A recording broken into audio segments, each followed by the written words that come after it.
ಆಕಾಶವಾಣಿ ಧಾರವಾಡ.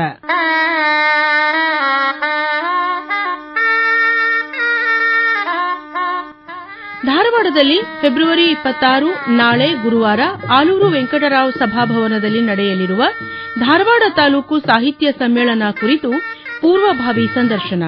ಭಾಗವಹಿಸುತ್ತಾರೆ ಧಾರವಾಡ ಜಿಲ್ಲಾ ಕನ್ನಡ ಸಾಹಿತ್ಯ ಪರಿಷತ್ತಿನ ಅಧ್ಯಕ್ಷರಾದ ಪ್ರೊಫೆಸರ್ ಲಿಂಗರಾಜ್ ಅಂಗಡಿ, ಸಮ್ಮೇಳನದ ನಿಯೋಜಿತ ಅಧ್ಯಕ್ಷರಾದ ಡಾ ಚಂದ್ರಶೇಖರ್ ರೊಟ್ಟಿಗವಾಡ್ ಹಾಗೂ ಧಾರವಾಡ ತಾಲೂಕು ಸಾಹಿತ್ಯ ಪರಿಷತ್ತಿನ ಅಧ್ಯಕ್ಷರಾದ ಮಹಾಂತೇಶ್ ನರೇಗಲ್. ಕಾರ್ಯಕ್ರಮವನ್ನು ನಡೆಸಿಕೊಡುತ್ತಾರೆ ಶರಣಬಸವ ಚೋಳೀನ್.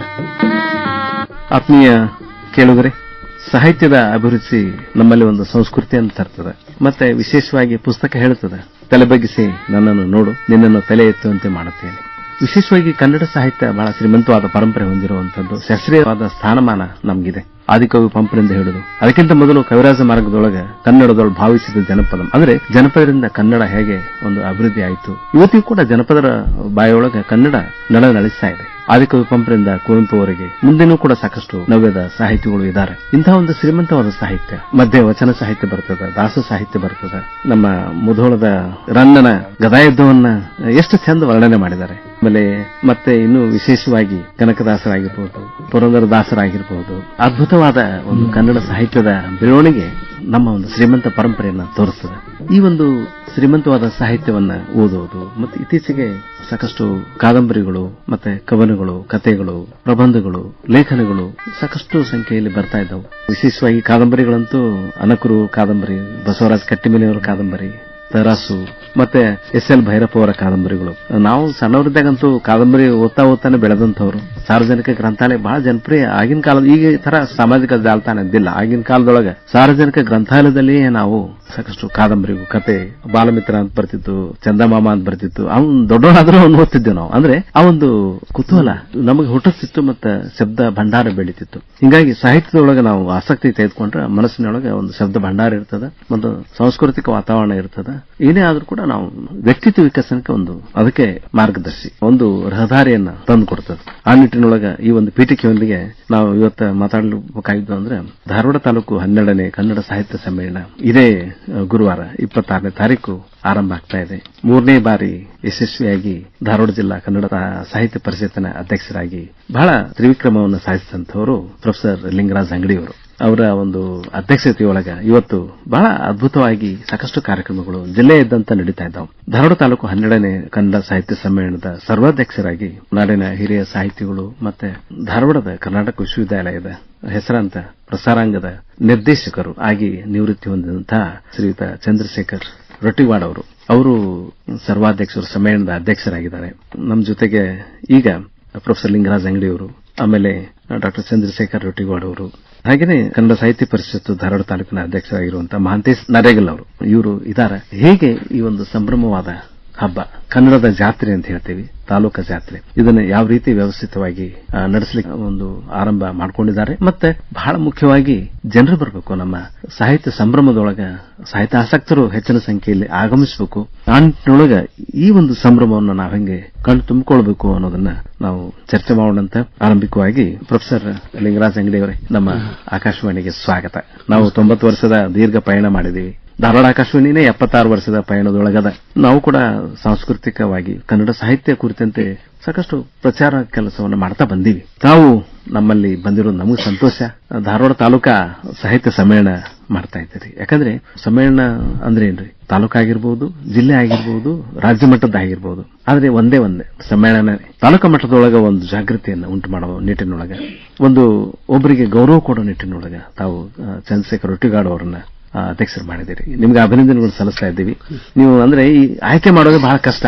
ಯಶಸ್ವಿ ಒಂದು ವ್ಯಕ್ತಿಯನ್ನ ಗುರುತು ಮಾಡಿದ್ದೀರಿ. ಪ್ರಸಾರಾಂಗದೊಳಗ ಅವರು ಬಹಳ ಹೆಸರುವಾಸಿ, ಸಾಕಷ್ಟು ಕಾರ್ಯಕ್ರಮಗಳನ್ನು ಮಾಡಿದ್ದಾರೆ, ಹೊಸ ಹೊಸ ಪುಸ್ತಕಗಳನ್ನು ತಗೊಂಡಿದ್ದಾರೆ. ಕರ್ನಾಟಕ ವಿಶ್ವವಿದ್ಯಾಲಯ ಅಂದ್ರೆ ಈ ಭಾಗದ ಒಂದು ಶಿಕ್ಷಣದ ನಾಡಿ, ಜೊತೆಗೆ ಪ್ರಕಟಣೆ ಅದಕ್ಕೂ ಹೆಸರುವಾಸಿ. ಡಿ.ಸಿ. ಪಾಟೀಲ್ ಅವರಿಂದಾಗಿನಿಂದನೇ ಪ್ರಸಾರಾಂಗ ಬಹಳ ಅದ್ಭುತವಾಗಿ ಕೆಲಸ ಮಾಡ್ತಾ ಬಂದಿದೆ. ಅಂತಹ ಒಂದು ಪ್ರಸಾರಾಂಗದ ಚುಕ್ಕಾಣಿ ಹಿಡಿದಂತಹ ರೊಟ್ಟಿಗಾಡು ಅವರು ಆಕಾಶವಾಣಿ ಕೂಡ ಜನಜನಿತ ಚಿಂತನ ಭಾಷಣ ಬೇರೆ ಬೇರೆ ಕಾರ್ಯಕ್ರಮಗಳಲ್ಲಿ ಭಾಗವಹಿಸಿದಂತವರು ತಮ್ಮದೇ ಆದ ಕೃತಿಗಳನ್ನು ರಚಿಸಿ ಸಾಹಿತ್ಯದೊಳಗೂ ಕೂಡ ಮನೆ ಒಂದು ಹೆಸರು ಮಾಡಿದಂತವರು. ನೀವು ಅವ್ರನ್ನ ಅಧ್ಯಕ್ಷ ಮಾಡಿದ್ದಕ್ಕೆ ನಿಮಗೆ ಅಭಿನಂದನೆ ಸಲ್ಲಿಸ್ತೇವೆ. ಈ ತಾಲೂಕಾ ಸಾಹಿತ್ಯ ಸಮ್ಮೇಳನ ಯಾವ ರೀತಿ ಮಾಡಬೇಕು ಅಂತ ಅನ್ಕೊಂಡಿದ್ದೀರಿ? ನಿಮ್ಮ ಒಂದು ಆಸೆ, ನಿಮ್ಮ ಒಂದು ಅಭಿಲಾಷೆ ಯಾವ ರೀತಿ ಜನರನ್ನ ನೀವು ಸ್ವಾಗತ ಮಾಡ್ತಾ ಇದ್ದೀರಿ?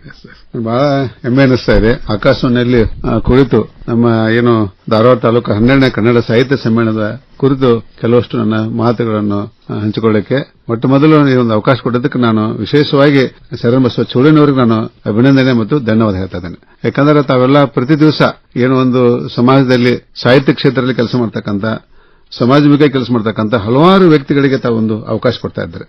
ಇವತ್ತು ಸಹಿತ ನಮಗೆ ತಾವೊಂದು ಅವಕಾಶ ಕೊಟ್ಟರೆ ಅದು ತಾವು ಹೇಳಿದ ಹಾಗೆ ಕರ್ನಾಟಕ ವಿಶ್ವವಿದ್ಯಾಲಯದ ಪ್ರಸಾರಾಂಗದ ನಿರ್ದೇಶಕರಾಗಿ ಬಹಳಷ್ಟು ಪ್ರಾಮಾಣಿಕವಾಗಿ ಕೆಲಸ ಮಾಡಿದಂತ 17 ಕೃತಿಯನ್ನು ರಚನೆ ಮಾಡಿದಂತ ಡಾ ಚಂದ್ರಶೇಖರ್ ರೊಟ್ಟಿಗಾಡು ಅವರ ಒಂದು ಸರ್ವಾಧ್ಯಕ್ಷತೆಯಲ್ಲಿ ಬೆಳಗಿನಿಂದ ಸಂಜೆವರೆಗೆ ಬಹಳಷ್ಟು ಮಹತ್ವದ ಒಂದು ಕಾರ್ಯಕ್ರಮ ನಡೀತದೆ.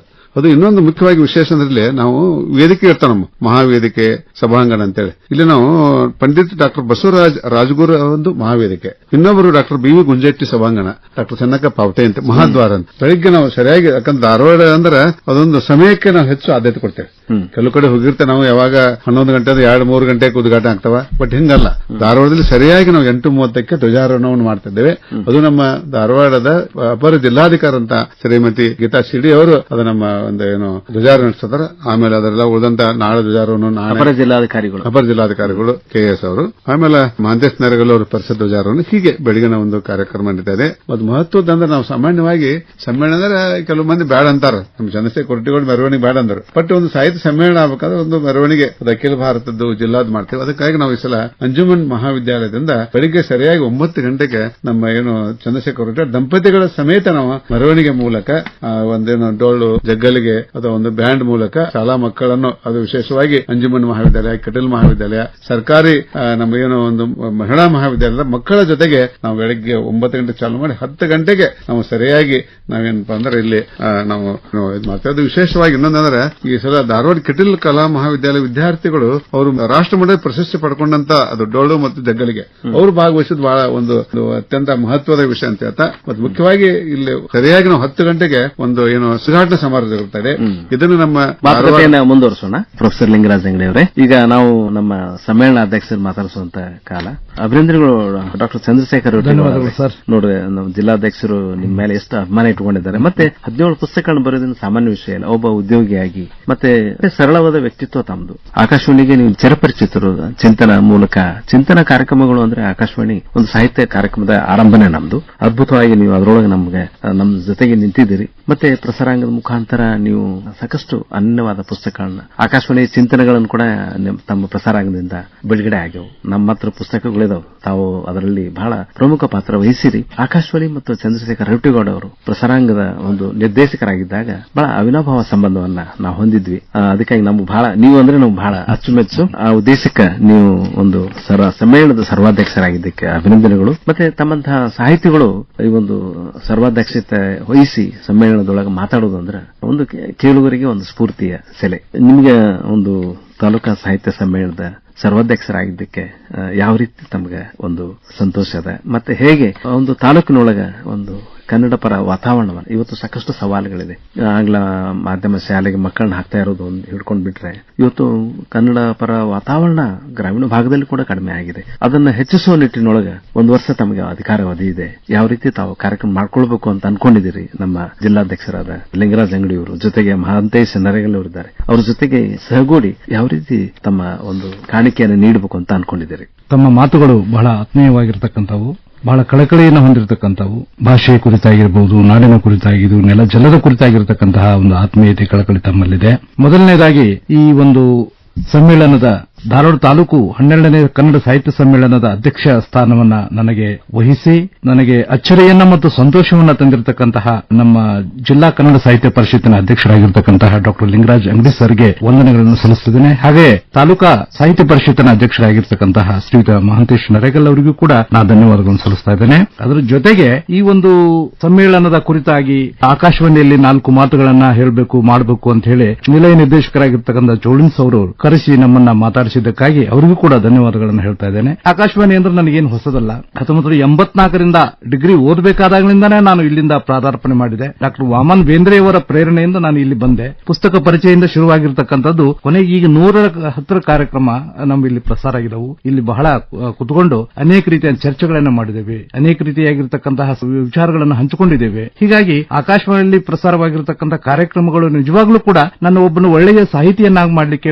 ಸಹಕಾರಿಯಾಗಿದ್ದವು. ಜೊತೆಗೆ ವಿದ್ಯಾವರ ಸಂಘ ಇರಬಹುದು, ಆಕಾಶವಾಣಿ ಇರಬಹುದು, ನಮ್ಮ ಅವು 2 ವಿಶ್ವವಿದ್ಯಾಲಯಗಳು ಅಂತ ನಾನು ಎಲ್ಲಾ ಕಡೆ ಹೇಳ್ತಾ ಇದ್ದೇನೆ. ಹೀಗಾಗಿ ಅಷ್ಟು ವಿದ್ಯಾರ್ಥಿಯನ್ನೇ ಬೆಳೆಸಬೇಕಾದ್ರೆ, ಒಬ್ಬ ವ್ಯಕ್ತಿಯನ್ನೇ ಬೆಳೆಸಬೇಕಾದಾಗೆ ಸಾಹಿತ್ಯಿಕವಾಗಿ, ಸಾಂಸ್ಕೃತಿಕವಾಗಿ, ಸಾಮಾಜಿಕವಾಗಿ ಎಲ್ಲಾ ದೃಷ್ಟಿಯಿಂದಲೂ ಕೂಡ ಇವು ಮನುಷ್ಯನಿಗೆ ಪೋಷಣೆಯನ್ನು ನೀಡುತ್ತವು, ಪ್ರೇರಣೆಯನ್ನು ನೀಡುತ್ತವು. ಆ ಒಂದು ಬಲದಿಂದಲೇ ಆ ವ್ಯಕ್ತಿ ದೊಡ್ಡವನಾಗಿ ಬೆಳೆಯಲಿಕ್ಕೆ ಸಾಧ್ಯ ಆಗ್ತದೆ. ಹೀಗಾಗಿ ಆಕಾಶವಾಣಿಯನ್ನ ನಾ ಇವತ್ತು ನೆನಪಿಸಿಕೊಳ್ತಾ ಇದ್ದೇನೆ. ಅದರ ಹಿಂದೆ ಬೆಳೆದಿರ್ತಕ್ಕಂಥದ್ದು, ಪಡ್ಕೊಂಡಿರ್ತಕ್ಕಂಥದ್ದನ್ನ ನಾನು ಮರೀಲಿಕ್ಕೆ ಸಾಧ್ಯತೆ ಇಲ್ಲ.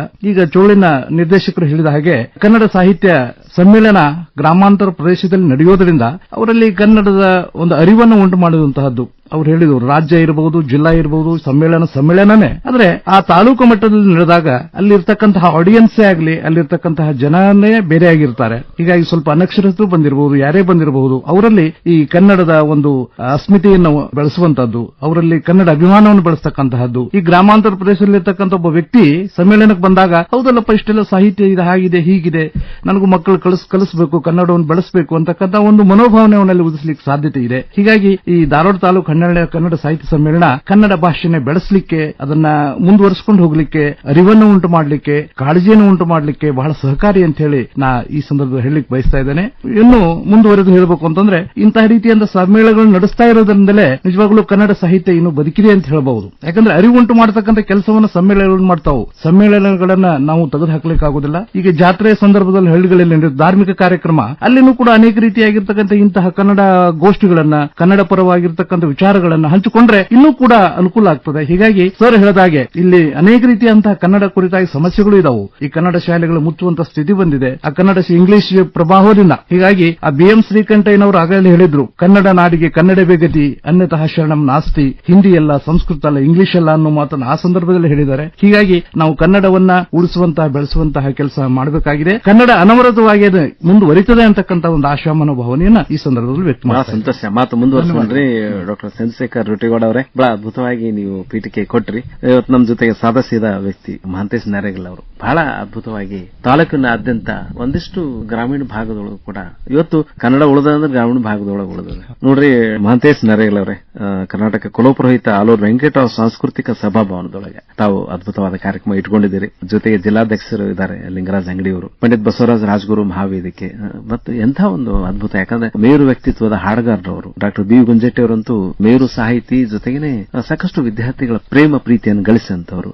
ಡಾಕ್ಟರ್ ಚನ್ನಕ್ಕ ಪಾವಟೆ ಅವರು ಮಹಿಳಾ ಅಸ್ಮಿತೆ ಸಂಶೋಧಕರಾಗಿ, ಒಬ್ಬ ಪ್ರಾಂಶುಪಾಲರಾಗಿ ತಮ್ಮ ಹೆಸರು ಮಾಡಿದಂತವ್ರು. ಅವ್ರದ ಎಲ್ಲ ಹೆಸರು ನೆನ್ಪಿಟ್ಕೊಂಡಿದ್ದೀರಿ ನೋಡ್ರಿ. ಇದೆಲ್ಲ ನಮ್ಗೆ ಬಹಳ ಸಂತೋಷ ಅನಿಸುತ್ತೆ. ನಮಗೆ ಇದು ಇನ್ವಿಟೇಷನ್ ನೋಡಿದ್ರೆ ತಾಲೂಕು ಸಾಹಿತ್ಯ ಪರಿಷತ್ ಅಂತ ಅನ್ಸೋದೇ ಇಲ್ಲ, ಅದೊಂದು ಜಿಲ್ಲಾ ಸಾಹಿತ್ಯ ಪರಿಷತ್ತಿನ ಕಾರ್ಯಕ್ರಮ ಅನ್ನೋ ತರ ಅದ್ಭುತವಾಗಿ ನಿಯೋಜನೆ ಮಾಡಿದಿರಿ. ನಿಮಗೆ ಅಭಿನಂದನೆಗಳು. ಮೊಟ್ಟ ಮೊದಲಿಗೆ ಮಹಾಂತೇಶ್ ನಾರೇಗಲ್ ಅವರೇ, ನೀವು ಏನು ಸದಾಶಯಗಳನ್ನು ಇಟ್ಕೊಂಡಿದ್ದೀರಿ, ಯಾವ ರೀತಿ ಜನರನ್ನ ಅಪೇಕ್ಷೆ ಮಾಡ್ತೀರಿ? ಧಾರವಾಡ ತಾಲೂಕು ಕನ್ನಡ ಸಾಹಿತ್ಯ ಸಮ್ಮೇಳನ ಮಾಡಲಿಕ್ಕೆ ನಾನು ಈಗ ಅಧ್ಯಕ್ಷನಾಗಿ ಈಗ 3ನೇ ಕನ್ನಡ ಸಾಹಿತ್ಯ ಸಮ್ಮೇಳನವನ್ನ ನಮ್ಮ ಅವಧಿ 10, 11, 12 ಈ ಸಮ್ಮೇಳನಗಳನ್ನ ಯಶಸ್ವಿ ಮಾಡಲಿಕ್ಕೆ ನಮ್ಮ ಬೆನ್ನೆಲುಬಾಗಿ ನಿಂತು ಎಲ್ಲಾ ಕಾರ್ಯಕ್ರಮಗಳಲ್ಲಿ ಭಾಗವಹಿಸಿ ಪ್ರೋತ್ಸಾಹ ನೀಡತಕ್ಕಂಥವರು ನಮ್ಮ ಧಾರವಾಡ ಜಿಲ್ಲಾ ಕನ್ನಡ ಸಾಹಿತ್ಯ ಪರಿಷತ್ತಿನ ಅಧ್ಯಕ್ಷರಾದ ಡಾಕ್ಟರ್ ಲಿಂಗರಾಜ್ ಅಂಗಡಿ ಸರ್ ಅವರು. ಅವರ ನೇತೃತ್ವದಲ್ಲಿ ನಾವು ಈ ಕಾರ್ಯಕ್ರಮಗಳನ್ನ ಯಶಸ್ವಿ ಮಾಡ್ತಾ ಇದ್ದೇವೆ. ಅವರಿಗೆ ಅವರು ಸೂಚಿಸಿದಂತ, ಅವರ ಮಾರ್ಗದರ್ಶನ ಮಾಡಿದಂತ ಕಾರ್ಯಗಳನ್ನ ಯಶಸ್ವಿ ಮಾಡ್ತಾ ಬಂದಿದ್ದೇವೆ. ಇದರ ಜೊತೆಗೆ ತಾವುಗಳು ಈಗ ಇದನ್ನ ಸಾರ್ವಜನಿಕವಾಗಿ ಪ್ರಸಾರ ಮಾಡಿ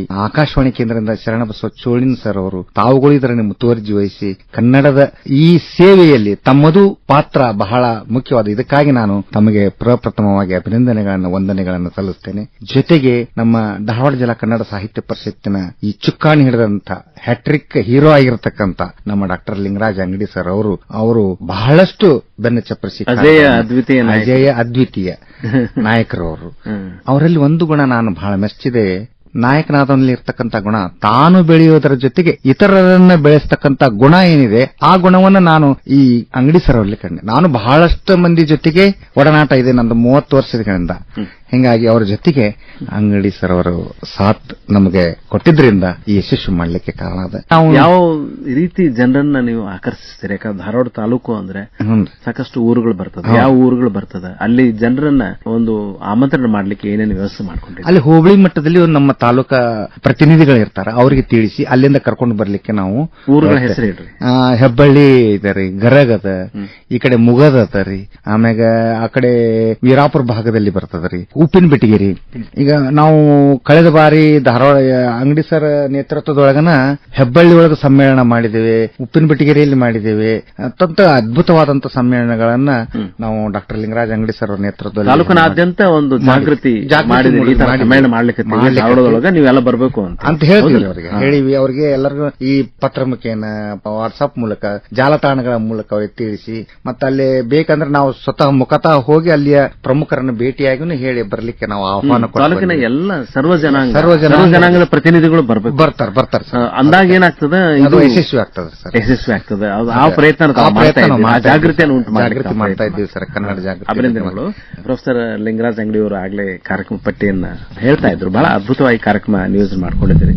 ಪ್ರೊಫೆಸರ್ ಲಿಂಗರಾಜ್ ಅಂಗಡಿ ಅವರೇ, ನೋಡ್ರಿ ತಾವು ಒಬ್ಬ ಒಳ್ಳೆ ಸಂಘಟಕರು. ನೋಡ್ರಿ 3ನೇ ಬಾರಿ ತಾವೀಗ ಅಧ್ಯಕ್ಷರಾಗಿ ಯಶಸ್ವಿಯಾಗಿ ಕಾರ್ಯಕ್ರಮ ಮಾಡ್ತಾ ಇದ್ದೀರಿ. ತಮ್ಮ ಅನುಭವದ ಹಿನ್ನೆಲೆಯೊಳಗೆ 8 ವರ್ಷ 9 ವರ್ಷ ಆಯ್ತು ಹೆಚ್ಚು ಕಡಿಮೆ ಒಬ್ಬ ಪ್ರಾಧ್ಯಾಪಕರಾಗಿ, ಅರ್ಥಶಾಸ್ತ್ರ ಪ್ರಾಧ್ಯಾಪಕರಾಗಿ ತಾವು ಹೆಸರು ಮಾಡಿದಂತವರ ಜೊತೆಗೇನೆ ಎಲ್ಲ ಕಡೆ ಯಾವುದೇ ಒಂದು ಪ್ರಮುಖವಾದ ಒಂದು ಸನ್ನಿವೇಶ ಘಟನೆ ಆಗ್ಲಿ ಅದನ್ನು ಸಾಕ್ಷೀಕರಿಸಿದಂತವರು, ಎಲ್ಲ ಕಡೆ ಹೋಗಿ ತಾವು ಅವ್ರನ್ನ ಗುರುತಿಸಿ ಅವ್ರನ್ನ ಗೌರವಿಸುವಂತ ಒಂದು ಪರಿಪಾಠ, ಅದ್ಭುತ ಪರಿಪಾಠ ತಮ್ಮಲ್ಲಿದೆ. ಯಾವುದೋ ಒಂದು ಕಾರ್ಯಕ್ರಮ ಆದ್ರೆ ಅಲ್ಲಿ ಒಂದು ಶಾರ್ಟ್ ವಿಡಿಯೋ ತೆಗೆದುಕೊಂಡು ಅದನ್ನ ಎಲ್ಲ ಪ್ರಸಾರ ವಾಟ್ಸ್ಆಪ್ ಮೂಲಕ ಎಲ್ಲ ಕಡೆ ಪ್ರಸಾರ ಮಾಡುವಂತದ್ದು, ಇದು ಆಗ್ಬೇಕು. ಅಂದ್ರೆ ಸಾಹಿತ್ಯದ ಪ್ರಚಾರ ಆಗಬೇಕು ಅಂದ್ರೆ ಸಾಹಿತ್ಯದ ಕಾರ್ಯಕ್ರಮ ಎಲ್ಲೆಲ್ಲಿ ನಡೀತಾವ ಅನ್ನೋದು ಮನೆ ಮನೆಗೂ ತಲುಪಬೇಕು. ಅದು ಮಾಡೋದ್ರಲ್ಲಿ ತಾವು ಯಶಸ್ವಿಯಾಗಿದ್ದೀರಿ. ನಿಮಗೆ ಅಭಿನಂದನೆಗಳು ಲಿಂಗರಾಜ್ ಅಂಗಡಿಯವರೇ. ಕಾರ್ಯಕ್ರಮಗಳ ವಿವರಗಳನ್ನು ಕೊಡಬಹುದಾ? ಉದ್ಘಾಟನಾ ಸಮಾರಂಭ ಹೇಳ್ತಾ ಇದ್ದೀರಿ, ಯಾರ್ಯಾರು ಭಾಗವಹಿಸ್ತಾ ಇದ್ದಾರೆ ಮತ್ತೆ ಹೇಗೆ ಆರಂಭ ಆಗ್ತಾ ಇದೆ ಅದನ್ನ ಒಂದಿಷ್ಟು ಅತಿಥಿಗಳ ಪರಿಚಯವನ್ನ ಮತ್ತೊಂದಿಷ್ಟು ಸಾಹಿತ್ಯ ಮತ್ತು ಆರೋಗ್ಯ ಗೋಷ್ಠಿ ಇಟ್ಕೊಂಡಿದ್ದೀರಿ, ಕವಿಗೋಷ್ಠಿ ಇಟ್ಕೊಂಡಿದ್ದೀರಿ, ಸರ್ವಾಧ್ಯಕ್ಷರೊಂದಿಗೆ ಸಂವಾದ ಇಟ್ಕೊಂಡಿದ್ದೀರಿ. ಇದು ಅದ್ಭುತ ಒಂದು ವಿಚಾರ. ಅದನ್ನು ವಿವರವಾಗಿ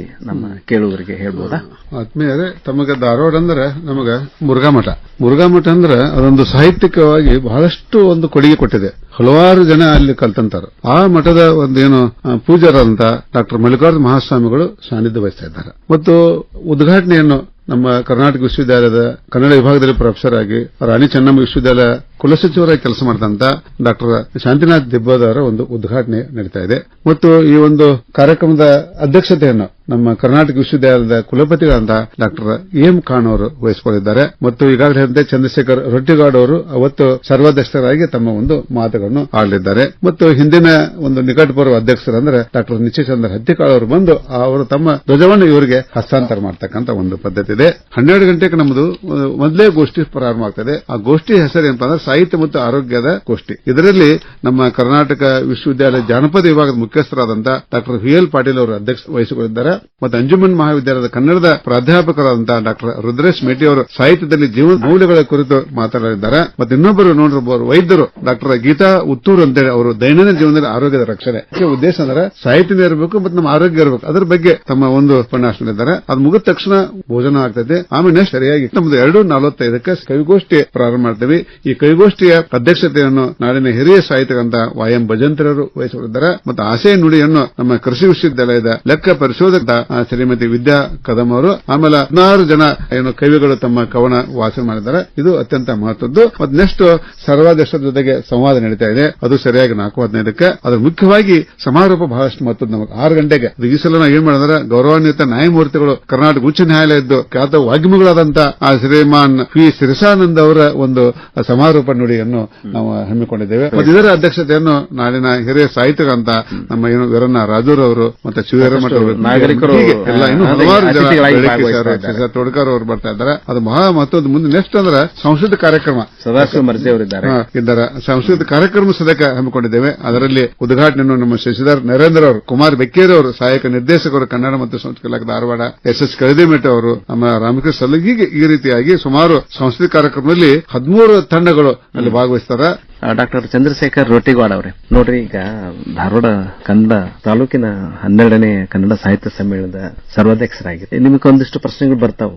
ಏನೇನು ಪ್ರಶ್ನೆಗಳು ಬರಬಹುದು ಅಂತ ನಿಮ್ಮ ಒಂದು ನಿರೀಕ್ಷೆ ಇದೆ? ಯಾಕಂದ್ರೆ ಖಂಡಿತವಾಗಿ ಕೂಡ ಸಾಕಷ್ಟು ಸವಾಲುಗಳನ್ನ ನಿಮ್ಮ ಮುಂದೆ ಇಡುವಂತ ಪ್ರಕ್ರಿಯೆ ಸಾಕಷ್ಟು ಸಾಹಿತ್ಯ ಆಸಕ್ತರು ಮಾಡ್ತಾರೆ. ಯಾವ ರೀತಿ ಆ ನಿಟ್ಟಿನೊಳಗೆ ನೀವು ಒಂದು ಜಾಗೃತಿಯನ್ನು ಉಂಟು ಮಾಡೋ ನಿಟ್ಟಿನೊಳಗೆ ತಾಲೂಕಿನಾದ್ಯಂತ ಒಂದಿಷ್ಟು ಕನ್ನಡ ಪರ ಪರಿಸರ, ಒಂದಿಷ್ಟು ಕನ್ನಡ ಪರ ಪುಸ್ತಕಗಳು ಒಂದಿಷ್ಟು ಓದುವಂಗಾಗ್ಲಿ. ಇವತ್ತು ಬರೀ ಮೊಬೈಲ್ನೊಳಗೆ ಬೆರಳಿನ ಮೂಲಕ ಮೊಬೈಲ್ನಲ್ಲಿ ಒಂದು ಗ್ಯಾಜೆಟ್ಗಳನ್ನು ನೋಡುವಂತದ್ದು, ಆಮೇಲೆ ಒಂದಿಷ್ಟು ಕಥೆಗಳ ಒಂದು ಇವುಗಳನ್ನು ನೋಡುವಂತದ್ದು, ಆದ್ರೆ ಒಂದು ಕ್ಷಣ ಮಿಂಚಿ ಮಾಯವಾಗ್ಬಿಡ್ತಾವ್. ಹೀಗಾಗಿ ಮನಸ್ಸಿನೊಳಗೆ ಅವು ಒಂದಿಷ್ಟು ದಾಖಲಾಗೋದೇ ಇಲ್ಲ. ಹೀಗಾಗಿ ಇವತ್ತು ಕನ್ನಡ ಸಾಹಿತ್ಯದ ಬಗೆಗೆ ಒಂದಿಷ್ಟು ಶೂನ್ಯತೆ ಆವರಿಸಿದೆ. ನಮ್ಮ ಎಂಥ ಒಂದು ತಿಳಿದವರಾದ್ರೂ ಕೂಡ ಸಾಕಷ್ಟು ಇವತ್ತು ಬರೀತಾರ, ಆದ್ರೆ ಇನ್ನೊಬ್ರು ಓದೋದಿಲ್ಲ. ಬೇಂದ್ರೆಯವ್ರದ್ದು ರಸಋಷಿ ಬೇಂದ್ರೆ ಅಂದ್ರೆ ಮಾನವತಾವಾದಿ, ಆಗೋನಿ ಅನಿಕೇತನ ಅಂದಂತಹ ಕುವೆಂಪು ಅವರ ಕೃತಿಗಳನ್ನು ಓದಂಗಿಲ್ಲ. ವಿಕ್ರು ಗೋಕಾಕ ಅವರು ಇರ್ಬೋದು. ಯಾಕಂದ್ರೆ ಧಾರವಾಡ ಬಹಳ ಹೆಸರುವಾಸಿ. ಯಾಕಂದ್ರೆ 4 ಜ್ಞಾನಪೀಠ ಪ್ರಶಸ್ತಿಗಳು ಇಲ್ಲವ, 4 ಜ್ಞಾನಪೀಠ ಪ್ರಶಸ್ತಿಗಳವ. ನಮ್ಮ ಗಿರೀಶ್ ಕಾರ್ನಾಡ್ ಅವರು ಇರ್ಬೋದು,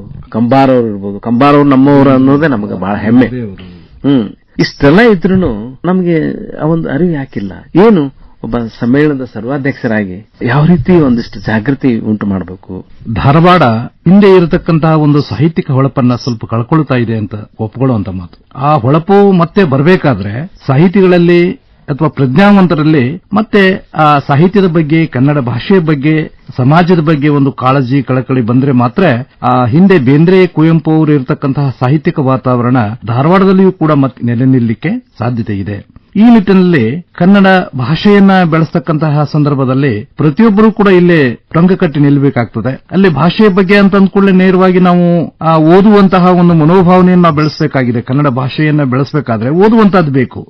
ಹೀಗಾಗಿ ಕನ್ನಡ ಶಾಲೆಯಲ್ಲಿ ಈಗ ಇಂಗ್ಲಿಷ್ ಮಾಧ್ಯಮ ಹೆಚ್ಚು ಪ್ರಭಾವ ಬೀರ್ತಾ ಇರೋದ್ರಿಂದ ಆ ಒಂದು ಇಂಗ್ಲಿಷಿನ ಪ್ರಭಾವದಿಂದ ಓದತಕ್ಕಂತ ಮನೋಭಾವನೆ ಕಡಿಮೆ ಆಗ್ತಾ ಇದೆ. ಹೀಗಾಗಿ ಮನೆಗೊಂದು ಗ್ರಂಥಾಲಯ ಆ ಯೋಜನೆಯನ್ನ ಸರ್ಕಾರ ತಂದಿದೆ. ಆ ವಿದ್ಯಾರ್ಥಿಗಳಲ್ಲಿ ಇರಬಹುದು ಅಥವಾ ಸಾಮಾನ್ಯರಲ್ಲಿ ಇರಬಹುದು, ಯಾರಲ್ಲಿಯೂ ಕೂಡ ಆ ಓದುವ ಮನೋಭಾವನೆ ಬೆಳೆಸಬೇಕು, ಪುಸ್ತಕ ಪ್ರೀತಿಯನ್ನು ಬೆಳೆಸಬೇಕು, ಪುಸ್ತಕ ಪ್ರೇಮವನ್ನು ಬೆಳೆಸಬೇಕು. ಅಂದಾಗ ಮಾತ್ರ ಭಾಷೆ ಜೀವಂತವಾಗಿರ್ತದೆ. ಅದಕ್ಕಾಗಿ ತಾವು ಒಂದು ಮಾತು ಹೇಳಿದ್ರಲ್ಲ, ನಿನ್ನ ಪುಸ್ತಕವನ್ನ ಬಗ್ಗೆ ಓದಿದ್ರೆ ನಿನ್ನನ್ನು ತಲೆ ಎತ್ತು ಹಾಗೆ ಮಾಡ್ತದೆ. ಮೈ ಮೇಲೆ ಒಂದು ಹರಕು ಬಟ್ಟೆ ಇದ್ರೂ ಚಿಂತೆ ಇಲ್ಲ, ಕೈಯಲ್ಲಿ ಒಂದು ಪುಸ್ತಕವಿರಲಿ. ಅಂದ್ರೆ ಈ ನಾವು ಎಷ್ಟೇ ಬೆಳೆದ್ರೂ ಕೂಡ, ಏನೇ ಬೆಳೆದ್ರೂ ಕೂಡ ನಾವು ಪುಸ್ತಕಗಳನ್ನಾಗ್ಲಿ ಸಾಹಿತ್ಯವನ್ನಾಗ್ಲಿ ಈಗ ಸ್ವಲ್ಪ ಮರೆ ಮಾಡಿಸ್ತಾ ಇರೋದ್ರಿಂದ, ಈಗ AI ಅವೆಲ್ಲ ಬಂದಿರೋದ್ರಿಂದ, ವಿಜ್ಞಾನ ಬಂದಿರೋದ್ರಿಂದ ಸ್ವಲ್ಪ ಮನುಷ್ಯನ ಮನಸ್ಸು ಏನಾಗ್ತಾ ಇದೆ, ಚಂಚಲ ಆಗ್ತಾ ಇದೆ. ಅದು ಮನಸ್ಸು ಹೆಂಗ್ ಚಂಚಲ ಆಗ್ತಾ ಇದೆ ಅಂದ್ರೆ ಪದ್ಮಪತ್ರದ ಜಲಬಿಂದುವಿನಂತೆ ಚಲಿತ ಮಾತುದು ಚಿತ್ತಂ ಅಂತ ಹೇಳ್ತಾರಲ್ಲ, ಯಾವ ರೀತಿ ತಾವರೆ ಎಲೆ ಮೇಲಿರತಕ್ಕಂತಹ ನೀರು ಗಾಳಿಗೆ ಹೇಗೆ ಅಲ್ಲಾಡ್ತದ ಆ ರೀತಿಯಂತಹ ಸ್ಥಿತಿ ನಿರ್ಮಾಣವಾಗ್ತಾ ಇದೆ. ಹೀಗಾಗಿ ಈ ಕನ್ನಡದ ಕುರಿತಾಗಿ, ನೆಲ ಜಲದ ಕುರಿತಾಗಿ ಬಹಳ ಸವಾಲುಗಳು ನಮ್ಮ ಎದುರುಗಡೆ ಇದ್ದವು. ಹೀಗಾಗಿ ನಾವು ಏನ್ ಮಾಡಬೇಕಾಗಿದೆ, ಅನೇಕ ರೀತಿಯಾಗಿ ಪ್ರಜ್ಞಾವಂತರಾಗಿರ್ತಕ್ಕಂತಹ ಅನೇಕ ಜನ ಸೇರ್ಕೊಂಡು ನಾವು ಹಳ್ಳಿಗಳಾಗಿರ್ತಕ್ಕಂಥವರಿಗೆ, ತಿಳುವಳಿಕೆ ಇಲ್ಲದೆ ಇರತಕ್ಕಂಥವರಿಗೆ ನಾವು ಮಾರ್ಗದರ್ಶನ ಮಾಡತಕ್ಕಂತಹ ಸಂದರ್ಭ ಒದಗಿ ಬಂದಿದೆ. ನಾನು ಕೂಡ ಪ್ರಸಾರಂಗದಲ್ಲಿ ಅನೇಕ ಒಂದು 21 ವರ್ಷಗಳ ಕಾಲ ಸಹಾಯಕ ನಿರ್ದೇಶಕನಾಗಿ, ಉಪನಿರ್ದೇಶಕನಾಗಿ, ನಿರ್ದೇಶಕನಾಗಿ ಕೆಲಸ ಮಾಡಿದೆ. ಅಲ್ಲಿನೂ ಕೂಡ ಪುಸ್ತಕ ಪ್ರಕಟಣೆ ಕೆಲಸವನ್ನೇ ಮಾಡಿದ್ದೇನೆ. ಜೊತೆಗೆ ಅನೇಕ ಜನ ಪುಸ್ತಕವನ್ನು ಕೊಳ್ಳಲಿಕ್ಕೆ ಅನೇಕ ಜನ ಬರ್ತಾ ಇದ್ರು, ಹಿರಿಯರು. ಈಗ ಏನಾಗ್ತಾ ಇದೆ ಅಂದ್ರೆ ಸ್ವಲ್ಪ ಕಮ್ಯುನಿಕೇಶನ್ ಗ್ಯಾಪ್ ಆಗ್ತಾ ಇದೆ. ಹಿರಿಯರು ಪುಸ್ತಕವನ್ನು ಬಿಟ್ಟಿಲ್ಲ, ಈ ಪುಸ್ತಕ ಇನ್ನೂ ಕೂಡ ಉಳ್ಕೊಂಡಿದ್ದೇವಂದ್ರೆ ಹಿರಿಯರಾಗಿರ್ತಕ್ಕಂಥವ್ರು ಓದ್ತಾ ಇರೋದನ್ನೇ ಉಳ್ಕೊಂಡಿದ್ದೇವೆ ಅಂತ ಹೇಳ್ಬಹುದು. ಮಹಾರಾಷ್ಟ್ರ ಆ ಕಡೆ ಬೇರೆ ಬೇರೆ ಕಡೆಯಿಂದ ಹಳ್ಳಿ ಅನೇಕ ಜನ ಆ ಪುಸ್ತಕಗಳಿಗೋಸ್ಕರ ಇದು ಫೋನ್ ಮಾಡ್ತಾ ಇದ್ರು. ನಿಮ್ಮ ವಯಸ್ಸು ಎಷ್ಟು ಕೇಳಿದ್ರೆ 80-90 ಅಂತ ಹೇಳ್ತಾ ಇದ್ರು ಅವರು. ಅಂದ್ರೆ ಆ ಪುಸ್ತಕವನ್ನ ಪ್ರೇಮವನ್ನು ಬೆಳೆಸ್ಕೊಂಡಿರ್ತಕ್ಕಂತಹ ಒಂದು ವ್ಯಕ್ತಿತ್ವವನ್ನು ನೋಡಿದ್ರೆ ನಮಗೆ ನಾಚಿಕೆ ಆಗಬೇಕು. ಹೀಗಾಗಿ ನಾವು ಭಾಷೆಯನ್ನ ನಾವು ಒಳ್ಳೆ ರೀತಿಯಾಗಿ ಬೆಳೆಸಬೇಕಾಗಿದೆ. ಈಗ ಕನ್ನಡ ಶಾಲೆಗಳಲ್ಲಿ ಸ್ವಲ್ಪ ಇಂಗ್ಲಿಷ್ ಪ್ರಭಾವವನ್ನು ಕಡಿಮೆ ಮಾಡಬೇಕಾಗಿದೆ. ಮೊಬೈಲ್ ಇವತ್ತು ಸರ್ಕಾರ ಏನೋ ಒಂದು ನಿರ್ಧಾರವನ್ನು ತಗೊಂಡಿದೆ ಅಂತ ಹೇಳಬಹುದು, ಆ ಮೊಬೈಲ್ ಬೆಳೆಸಬೇಕು. ಅದರಿಂದನೂ ಕೂಡ ಬಹಳ ಹಾನಿ ಆಗ್ತಾ ಇದೆ. ಹೀಗಾಗಿ ನಾವು ಆದಷ್ಟು ಆ ಕನ್ನಡ ಪ್ರೀತಿಯನ್ನ, ಕನ್ನಡ ಜಾಗೃತಿಯನ್ನ, ಕನ್ನಡ ಅಸ್ಮಿತೆಯನ್ನ ನಮ್ಮ ಮನಸ್ಸಿನಲ್ಲಿ ಇಟ್ಕೊಂಡು ನಾವು ಅವರಿಗೆ ಮಾರ್ಗದರ್ಶನ ಮಾಡ್ತಾ ಮುಂದುವರಿಯುವಂತಹ ಕಾಲ ಈಗ ಬಂದಿದೆ ಅಂತ ನಾ ಹೇಳಬಹುದು. ನೋಡ್ರಿ, ಆದಿಕವಿ ಪಂಪನ ಒಂದು ಪುಸ್ತಕಗಳು ನಮಗೆ ಲಭ್ಯ ಇವೆ. ಅಂದ್ರೆ ಅಷ್ಟು ಜನ ಸಾಹಿತ್ಯ ಲಭ್ಯವಿದೆ ಫಗು ಹಳಕೋಟೆಯವರ ಒಂದು ಪರಿಶ್ರಮದಿಂದ.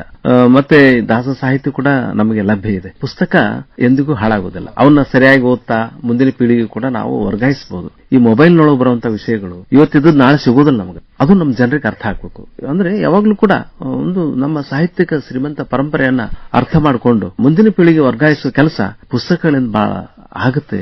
ಈ ಒಂದು ಸಾಹಿತ್ಯದ ಅಭಿಮಾನ ಬೆಳಿಬೇಕಂದ್ರೆ ಪುಸ್ತಕಗಳ ಅಭಿಮಾನ ನಮ್ಗೆ ಬೆಳಿಬೇಕು ಅನ್ನೋದನ್ನ ಪ್ರೊಫೆಸರ್ ಚಂದ್ರಶೇಖರ್ ರೊಟ್ಟಿಗಾಡ್ ಅವರು ಅದ್ಭುತವಾಗಿ ಹೇಳಿದ್ರಿ. ಅಭಿನಂದನೆಗಳು. ಮಹಾಂತೇಶ್ ನರೇಗಲ್ ಅವರೇ, ನೋಡ್ರಿ ಬಹಳ ಅತ್ಯುತ್ತಮವಾಗಿ ವ್ಯವಸ್ಥೆ ಮಾಡ್ಕೊಂಡಿರಿ. ನೀವು ಸೈಕಲ್ ಕವಿ ಡಾಕ್ಟರ್ ವಿ.ಸಿ. ಐರ್ ಸಂಘ ಅವರಿಂದ ಆಮ್ ಮಾಡಿದ್ದು ಹೌದು ಸಾಹಿತ್ಯ ಸಮ್ಮೇಳನ ಒಟ್ಟು 12 ಮಂದಿ ಎಷ್ಟೋ ಐರ್ ಸಂಘ ಅವ್ರದ್ದು ಎಷ್ಟೋ ಸಾಹಿತ್ಯಗಳನ್ನ ಒಳ್ಳೆ ಸಾಹಿತ್ಯವನ್ನು ಬರೆದ್ರು ಕೂಡ ಅವ್ರಿಗೆ ಅಂದ್ರೆ ಅವರನ್ನ ಇಷ್ಟಪಡೋರು ಕಡಿಮೆ ಇದ್ರು. ಆದ್ರೂ ಅವರು ಧೃತಿಗಡದೇನೆ ತಮ್ಮ ಸಾಹಿತ್ಯ ಪರಂಪರೆಯನ್ನು ಮುಂದುವರಿಸಿದ್ರು. ಸೈಕಲ್ ಅವರು ಐರ್ ಸಂಘ ಅಂತಿದ್ದಿಲ್ಲ, ಅವ್ರಿಗೆ ಏರ್ ಸಂಘ ಅಂತಿದ್ರು. ಆಕಾಶವಾಣಿಗೆ ಸಾಕಷ್ಟು ಹಾಡುಗಳನ್ನು ಕೊಟ್ಟಾರ. ಅವರು ಪುಸ್ತಕಗಳನ್ನು ಉದಾಹರಣೆಗೆ ಮೊದಲನೇ ಅಧ್ಯಕ್ಷರಾಗಿದ್ದಕ್ಕೆ ನೆನಪು ಮಾಡ್ಕೊಂಡ್ವಿ. ನೋಡ್ರಿ, ಈ ಒಂದು ಸಂಘಟನೆ ಅಂದ್ರೆ ತಾಲೂಕು ಮಟ್ಟದೊಳಗ ಒಂದಿಷ್ಟು ಊಟ ವ್ಯವಸ್ಥೆ ಮಾಡಬೇಕು, ಮತ್ತೆ ಸಾಕಷ್ಟು ಪುಸ್ತಕಗಳ ಒಂದು ಮಳಿಗೆಗಳನ್ನು ತೆಗಿಬೇಕು. ಪುಸ್ತಕ ಮಳಿಗೆಗಳು ಇದ್ರೇನೆ, ಯಾಕಂದ್ರೆ ಆಯಾ ಪುಸ್ತಕಗಳನ್ನು ಸಂಗ್ರಹ ಮಾಡುವಂತದ್ದು ಏನಿದೆಯಲ್ಲ. ನಿಮ್ ಜೊತೆ ಜಿಲ್ಲಾಧ್ಯಕ್ಷರಿದ್ದಾರೆ, ಯಾವ ರೀತಿ ಪುಸ್ತಕಗಳನ್ನ ಸಂಗ್ರಹ ಮಾಡ್ತಾ ಇದ್ದೀರಿ?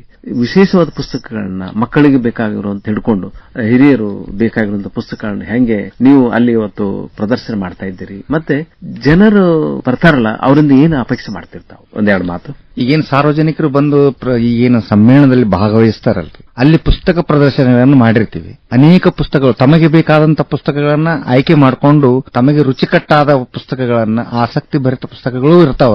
ಆ ಪುಸ್ತಕಗಳನ್ನ ಅವ್ರನ್ನ ತೆಗೆದುಕೊಂಡು ಓದುವ ರುಚಿಯನ್ನ ಬೆಳೆಸಲಿಕ್ಕೆ ಅದು ಒಂದು ಕಾರಣ ಆಗ್ತದೆ. ನಾವು ಅಲ್ಲಿ ಮಳಿಗೆಗಳನ್ನ ಮಾರ್ತಾ ಇರ್ತೀವಿ. ಅದರ ಜೊತೆಗೆ ನಮ್ಮ ಸಾಹಿತ್ಯ ಪರಿಷತ್ತಿನಲ್ಲಿಯೂ ಕೂಡ ಒಂದು ವಿಶೇಷವಾದ ಗ್ರಂಥಾಲಯನ ಮಾಡಿದರೆ, ಅದು ಹಳೆಯ ಪುಸ್ತಕಗಳು ಸಾಕಷ್ಟಿವೆ, ಬರ್ತಾ ಇದ್ದಾರೆ, ಹೋಗ್ತಾ ಇದ್ದಾರೆ. ಅಂತಹ ಪುಸ್ತಕಗಳನ್ನು ಅಲ್ಲಿ ಪ್ರದರ್ಶನ ಮಾಡಿ ತಮಗೆ ಬೇಕಾದಂತಹ ಪುಸ್ತಕಗಳನ್ನು ತೆಗೆದುಕೊಂಡು ಹೋಗ್ಲಿಕ್ಕೆ ಅವಕಾಶ ಇದೆ. ಪುಸ್ತಕದ ರುಚಿ ಬೆಳೆಸುವಂತ ಕಾರ್ಯಕ್ರಮ ಈ ಮಳಿಗೆಗಳಿಂದ ಆಗ್ತದೆ. ಅದನ್ನ ನಾವು ಮಾಡ್ತಾ ಇದ್ದೇವೆ. ಈ ದಿಶೆಯಲ್ಲಿ ನಮಗೆ ಡಾಕ್ಟರ್ ಚಂದ್ರಶೇಖರ್ ರೊಟ್ಟಿಗೌಡ ಸರ್ ಅವರನ್ನ ನಾವು ಸರ್ವಾಧ್ಯಕ್ಷರನ್ನ ಮಾಡಿದ್ದು ನಮಗೆ ಹೆಮ್ಮೆ ಅನಿಸ್ತದೆ. ಈ ದಿಶೆಯೊಳಗೆ ನಮ್ಮ ಡಾಕ್ಟರ್ ಲಿಂಗರಾಜ್ ಅಂಗಡಿ ಸರ್ ಅವರ ಸಹಕಾರ ಬಹಳ ನಮಗಿದೆ. ತಾವುಗಳ ಧನ್ಯವಾದ. ನಿಮ್ಮ ಒಂದು ಪ್ರಯತ್ನ ಯಶಸ್ವಿ ಆಗಲಿ. ಮುಖ್ಯವಾಗಿ ಪ್ರೊಫೆಸರ್ ಲಿಂಗರಾಜ್ ಅಂಗಡಿ ಅವರೇ, ಧಾರವಾಡದೊಳಗೆ ಒಂದು ತಾಲೂಕಾ ಒಂದು ಸಾಹಿತ್ಯ ಸಮ್ಮೇಳನ ಆಗಲಿ, ಜಿಲ್ಲಾ ಸಾಹಿತ್ಯ ಸಮ್ಮೇಳನ ಆಗಲಿ, ಒಂದ್ಸಾರಿ ರಾಜ್ಯ ಮಟ್ಟದ ಸಾಹಿತ್ಯ ಸಮ್ಮೇಳನ ಕೂಡ ತಮ್ಮ ಅಧ್ಯಕ್ಷತೆ ಒಳಗೆ ಆಯ್ತು. ಅದ್ಭುತ ಮಾಡಿದ್ದೀರಿ. 83ನೇ ಒಂದು ಸಾಹಿತ್ಯ ಸಮ್ಮೇಳನ ರಾಜ್ಯ ಮಟ್ಟದ್ದು ಮಾಡಿದಿರಿ. ಧಾರವಾಡ ಅಂದ್ರೆ ವಿಶೇಷತೆ, ಸಾಹಿತ್ಯ ಸಂಸ್ಕೃತಿಗಳ ತವರಿದು.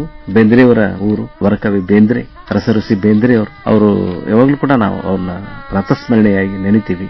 ಆ ತರ ಚನ್ವೀರ್ ಕಣ್ವಿ ಅವರು, ಚಂದ್ರಶೇಖರ್ ಕೊಂಬಾರ್ ಅವರು, ನಮ್ಮ ವಿಶೇಷವಾಗಿ ಗಿರೀಶ್ ಕಾರ್ನಾಡ್ ಅವರು, ಆಮೇಲೆ ಗಿರೆಡ್ಡಿ ಗೋವಿಂದರಾಜ್ ಅವರು, ಅಂದ್ರೆ ನಮ್ಮ ತೀರ್ಥನಾಥ್ ಕುರ್ತಕೋಟಿ ಇರು, ನಾನು ಜಡಭರತ ಜಿ.ಬಿ. ಜೋಶಿ ಅವರು, ಅಂದ್ರೆ ಇಷ್ಟು ಅದ್ಭುತವಾಗಿ ಸಮಾಜ ಪುಸ್ತಕಾಲಯ ಅಂತೂ ಯಾವಾಗ್ಲೂ ಕೂಡ ಜನರಲ್ಲಿ ಪ್ರೀತಿ ಬೆಳೆಸುವಂತ ಪುಸ್ತಕಗಳು. ಪ್ರಸಾರಾಂಗ ಜೊತೆಗೆ ಸಮಸಮನಾಗಿ ಅವರು ಸಮಾಜ ಪುಸ್ತಕಾಲಯದವರು ಸಾಕಷ್ಟು ಪುಸ್ತಕಗಳನ್ನ ಜನರಿಗೆ ಪ್ರೀತಿಯಿಂದ ಕೊಟ್ಟಿದ್ದಾರೆ. ಬಹಳ ಕಡಿಮೆ ₹5, ₹10 ಪುಸ್ತಕಗಳು ಪ್ರಸಾರಾಂಗದಲ್ಲಿ ಕೂಡ ಲಭ್ಯ.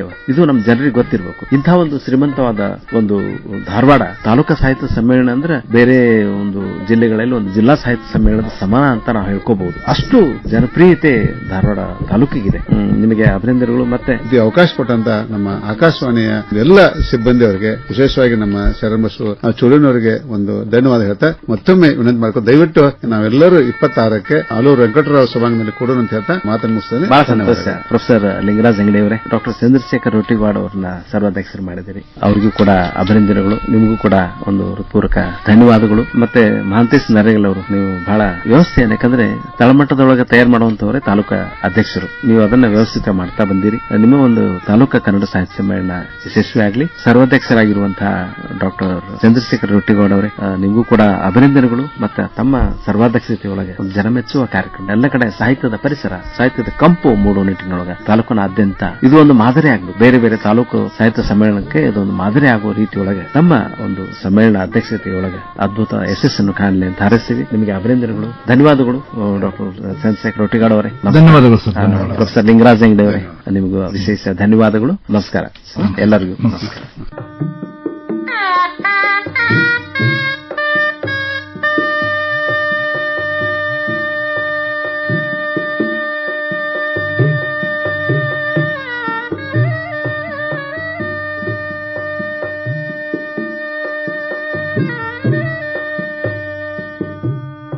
ನಾಳೆ ಧಾರವಾಡದಲ್ಲಿ ನಡೆಯಲಿರುವ ಧಾರವಾಡ ತಾಲೂಕಾ ಸಾಹಿತ್ಯ ಸಮ್ಮೇಳನ ಕುರಿತು ಪೂರ್ವಭಾವಿ ಸಂದರ್ಶನ ಕೇಳಿದಿರಿ. ಭಾಗವಹಿಸಿದವರು ಧಾರವಾಡ ಜಿಲ್ಲಾ ಕನ್ನಡ ಸಾಹಿತ್ಯ ಪರಿಷತ್ತಿನ ಅಧ್ಯಕ್ಷರಾದ ಪ್ರೊಫೆಸರ್ ಲಿಂಗರಾಜ್ ಅಂಗಡಿ, ಸಮ್ಮೇಳನದ ನಿಯೋಜಿತ ಅಧ್ಯಕ್ಷರಾದ ಡಾ ಚಂದ್ರಶೇಖರ್ ರೊಟ್ಟಿಗವಾಡ್, ಧಾರವಾಡ ತಾಲೂಕು ಸಾಹಿತ್ಯ ಪರಿಷತ್ತಿನ ಅಧ್ಯಕ್ಷರಾದ ಮಹಾಂತೇಶ್ ನರೇಗಲ್. ಕಾರ್ಯಕ್ರಮವನ್ನು ನಡೆಸಿಕೊಟ್ಟವರು ಶರಣಬಸವ ಚೋಳೀನ್. ಸಂಕಲನ ಅನಂತ್ ಪಾಟೀಲ್.